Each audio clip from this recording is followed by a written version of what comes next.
Assalamualaikum warahmatullahi wabarakatuh. I'm from 9 group. My name is Nasrul and my team is Didi and Hila.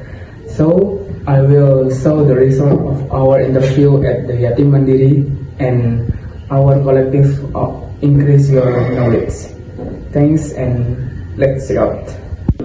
Assalamualaikum warahmatullahi wabarakatuh. Waalaikumsalam warahmatullahi wabarakatuh.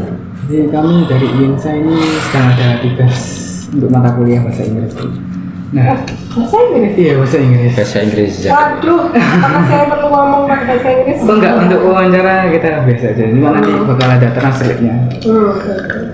Nah, di tugas bahasa Inggris ini tuh kita disuruh bikin kelompok, terus cari lembaga untuk nambah wawasan mahasiswa-mahasiswa terkait zakat sama itu.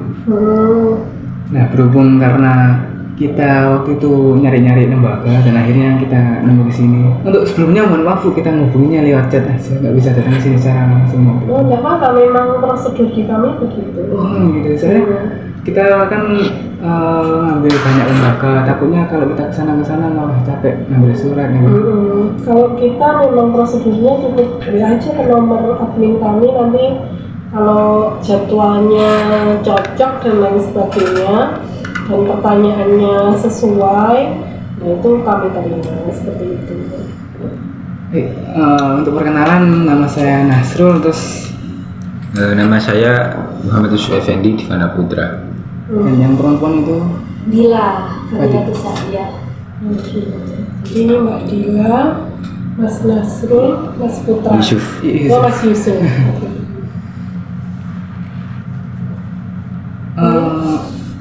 ya. Untuk mengawali mungkin bisa dipaparkan dulu Bu, tentang lembaga ini tuh gimana dulu waktu awal pembangunannya, terus sejarah awal berdirinya. Jadi ini lebih ke apa ya, perjalanan lembaga kami gitu aja ya. Iya. Jadi kami itu sudah ada sejak tahun 1994. Untuk saya takut salah, 30 tahun, berarti benar 94.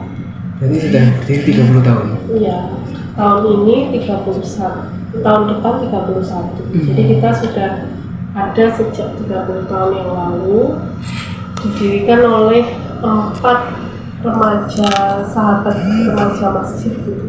Oh, orang jelas. Apa ya, remaja masjid yang memang beliau-beliau ini aktif sebagai pengelola di Al-Falah, jadi masjid dekatnya Taman Bungkul. Oh, salah tanya. Jadi dari situ empat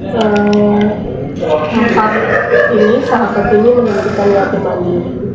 Jadi berkembang yang mengikuti aturan zaman dan lain sebagainya, akhirnya bisa sampai ke titik ini sekarang. Sebenarnya lebih lanjut bisa bisa dibaca di webnya Yatim Mandiri ya. Oh, di webnya Yatim Mandiri sudah bisa. Iya. Nah, nanti tapi karena ini harus ada rekamannya ya. Jadi Harus ada yang dipaparkan. harus ada yang dipaparkan. Jadi saya kalau harus nyeritain juga agak berat nih kalau tidak ada PPT-nya. Tapi insya Allah sedikit ya saya spill tentang yatim mandiri. Jadi kami itu mulai di 2028. Baru setelah sekian tahun berdiri kami punya daftar Depkumham. Jadi itu sebagai lembaga kesejahteraan sosial. Jadi zaman dulu itu yatim mandiri hadir, namanya belum yatim mandiri, namanya masih YP3IS. Jadi kami mencarikan dana buat adik-adik panti asuhan se-Surabaya.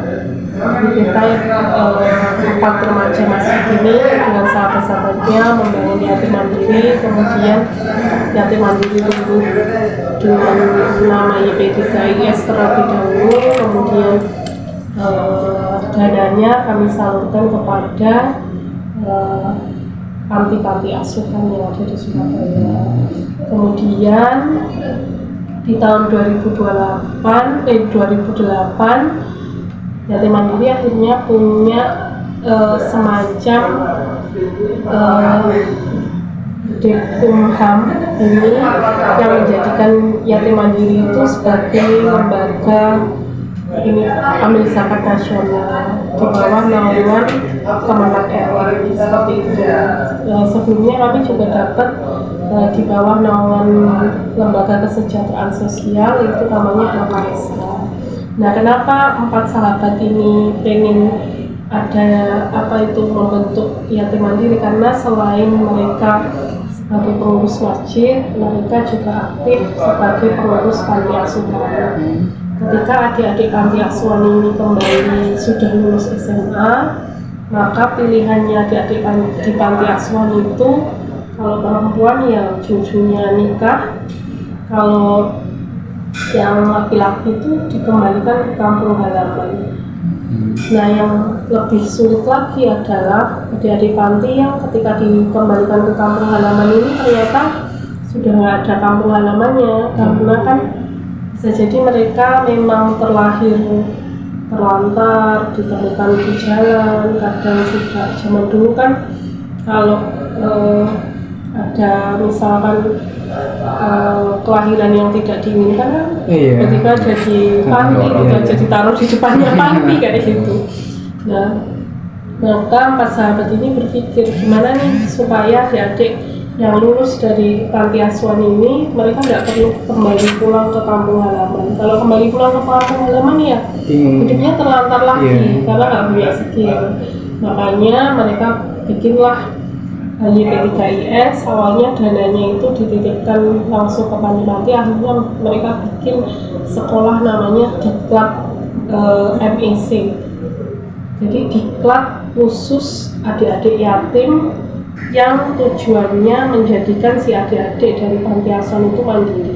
Sekarang tempat itu sudah ada 5, satunya yang ada di sini. Kalau jenengan lewat, di sini ada Yatim Mandiri. Depan situ di sebelah kan ada warung kopi, sebelahnya lagi.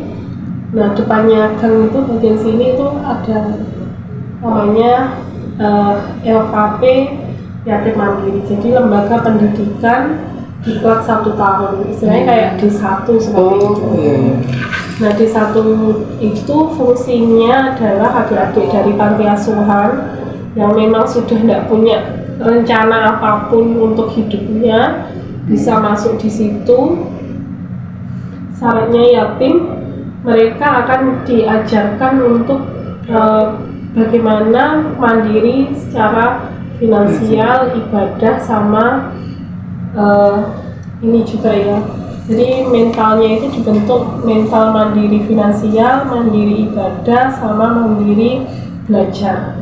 Jadi 3 kemandirian ini yang kami ajarkan. Nah, maka dari itu terinspirasilah namanya Yatim Mandiri.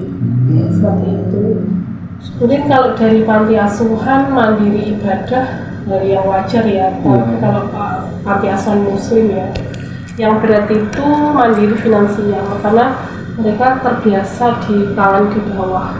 Tidak terbiasa bagaimana mereka hidup dari jerih payah tangannya sendiri. Jadi dari itu adik-adik ini mentalnya benar-benar digembleng. Setiap Sabtu Minggu mereka tidak dikasih apapun, tidak dikasih uang, tidak dikasih apa, tapi gimana caranya kamu bisa jualan dengan modal yang ada di tubuhmu, jadi mulutmu, matamu, tanganmu, dan lain sebagainya, dan kamu pulang bawa profit. Dengan teknik-teknik yang memang sudah diajari. Dan ternyata akhirnya ada yang 1 tahun diklat itu bisa beli motor, bisa ini. Memang di situ di diklat ini itu tidak ada handphone yang dipakai sembarangan. Jadi meskipun di situ ada jurusan digital marketing, ada jurusan digital marketing, ada jurusan kuliner, ada jurusan administrasi, ada MPZ, ada juga jurusan tentang persyaratan, ada perbengkelan dan lain sebagainya. Cuman apa yang diutamakan adalah mental mandirinya. Jadi keluar dari sana bagaimana dia bisa hidup tanpa bergantung kepada siapapun, seperti itu. Jadi maka dari itu bagaimana ya? Jadi maka dari itu termasuk mandiri belajar, karena orang itu mindsetnya harus dirubah ya. Jadi kalau dia sudah mandiri belajar, mereka sudah tidak perlu lagi tuh disuruh-suruh belajar untuk belajar, dan belajar itu sebenarnya medianya banyak sekali. Dan di sini juga ada apa itu desain, jurusan desain juga ada. Jadi akhirnya lulusan ini ketika lulus dari MEC malah mereka bisa kuliah dengan dana pribadi, karena mereka sudah merasa mampu untuk bisa hidup sendiri. Jadi salah satu kisah itu yang paling inspiratif menurut saya itu ada namanya Mas Asful. Mas Asful itu pertama datang ke MEC dari rumahnya di kampung di Pasuruan. Kampung tiap hari kerjanya, karena dia anak yatim ya, jadi dia lulus SMA itu bingung mau ngapain. Tiap hari kerjanya itu duduk di depannya SD, karena dia pintar gambar ya, dia jual gambarnya. Jadi ada anak-anak tim gambar apa digambar, nanti dijual-jual, dia gambar apa dijual di depan itu. Datang ke MEC itu posisi belum tahu tuh ngetik huruf di komputer aja nggak bisa. Akhirnya Mas Asful ini di MEC masuk jurusan desain. Desainnya awalnya juga berantakan karena dari tulisan di kertas kembali berubah ke komputer itu kan susah ya. Tapi akhirnya lulus dari MEC, kerja nabung 2 tahun kerja, dia S1 di Unpad, jurusan arsitek. Sekarang dia sudah jadi arsitek, bahkan salah satu kampus yang ada di Mataram Nusa Tenggara Timur ya, saya lupa. Itu kampusnya itu yang desain arsiteknya yang arsiteknya dia. Jadi sekarang harga desain logo dan lain sebagainya itu kalau ke dia minimal di atas 10 juta. Kalau arsitek itu sudah nggak bisa kita order karena mahal banget. Itu yang Mas Asfu. Yang Mbak Nikia itu juga gitu. Awalnya dia 4 orang, perempuan semua, yatim semua, lulus SMA, nggak tahu ngapain, terus masuk ke MEC. Jadi 4 keluarga ini, 3 perempuan, 1 laki-laki. Yang 3-tiganya akhirnya setelah Mbak Nikia, adiknya semua masuk ke MEC. Nah dari 3 ini, Mbak Nikia itu sekarang sudah S2, sudah jadi psikolog. Sekali datang si pelatihan itu sudah 5 jutaan gitu. Sekali bertemu. Dari yang yang satunya itu sudah jadi dosen di Gresik, seperti itu. Nah, karena yang kita rubah itu kalau di yatim mandiri bukan sekedar ngasih doang, kemudian mungkin kalau dia masih ikut dengan adik-adiknya ini, masih ikut orang tuanya, mungkin kalau masih kecil gizinya yang kita pikirkan. Kemudian nanti di lingkungannya kita akan membangun namanya program Sanggar Genius. Itu isinya ngajarin Al-Quran sama mengajarkan matematika dan pelajaran umum. Jadi di sekitar kampung itu kita kasih guru 2, nah mereka akan berkomunitas di sanggar belajar itu. Seperti itu. Nah nanti kalau sudah besar, nanti ada yang bisa masuk, yang laki-laki bisa masuk boarding school.